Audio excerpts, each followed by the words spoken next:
So, okay, so according to your theology, God's Mhm. going to bring everyone back to Israel. All the Jews, Mm-hmm. the ethnic ones, Mm-hmm. are going to come back to Israel Mm-hmm. somehow, Yeah. and God's going to force them Nope. to accept Jesus. Nope. Okay, then how does I'm not that saying work? force. All right. All right. I'm just listen.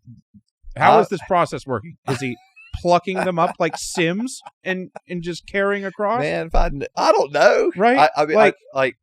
And honest, how can God say that's going to happen if we have free will to say no? Yeah. If the Jews have free will to say no, Right. he says all in the verse, right? All Israel will be saved. Okay. So I guess That only makes sense well- if I'm viewing Israel as Christians, because all Christians are saved. No, but in the context of Romans 9, it's a very distinction. He's going back and forth between Israel and Gentile, and he's referring to ethnic Israel. Okay. It's back and forth. Gentiles this, Israel Okay. this. Gentiles this, Israel this. Is there any debate or whatever over whether when he's talking in the New Testament, Mhm. it is talking to the fact that there are, hardcore ethnic Jewish people at the time and Gentiles? Yes, that's what I'm talking about. Yeah, that's separation, that distinction. Right, but is that distinction supposed to carry us to now? Or is he talking to them where they're at right then? Does that make sense? I mean, yeah. I mean, obviously he's talking to them at that moment. Yeah.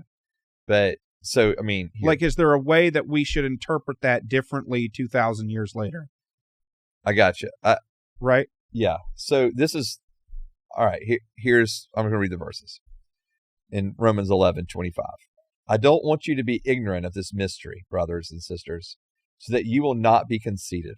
A partial hardening has come upon Israel. So Paul is even admitting, listen, there's actually been a hardening that has come upon Israel. Right. Like he's admitting this. Mhm. Okay. So this is, again, natural Israel, right? Until the fullness of the Gentiles has come in. So the partial hardening of people of Israel until the fullness of the Gentiles has come in. In this way, all Israel will be saved, as it is written. The deliverer will come from Zion. He will turn godlessness away from Jacob, or that's Jacob is Israel. And this will be my covenant with them, that when I take away their sins. Okay? And so, regarding the gospel, they are enemies for your advantage, but regarding election, they are loved because of the patriarchs. And I think there's the distinction here. That there's, for the gospel's sake, it actually was advantageous for the partial hardening to come, so that Gentiles could hear the message, so that it would go beyond just Jerusalem and Judea and begin to spread to the Gentile world. But he does say, but regarding election, they're loved. Israel is loved because of the patriarchs, since God's gracious gifts and calling are irrevocable.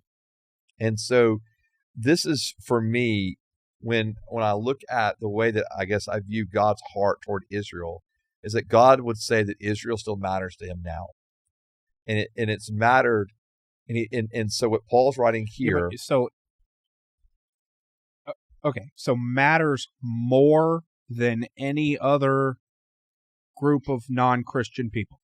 Yes. In what way? I'll use the word that Paul uses. They're loved because of the patriarchs. And regarding election, okay, they're loved because of the patriarchs. In other words, so at this point in time, nothing that the people around today had anything to do with. Right. They were Okay. loved. Okay? They're God's. They were elected by God, chosen by God. And that's where all the promises that we said before, the patriarchs, the promises, everything else came from. And so therefore the covenants, everything else, that God has uniquely chosen them. And the fact that God has is the fact that God has. And that's kind of the whole point of Romans 9, where in Romans 9, Paul's saying, listen, I chose Jacob and not Esau.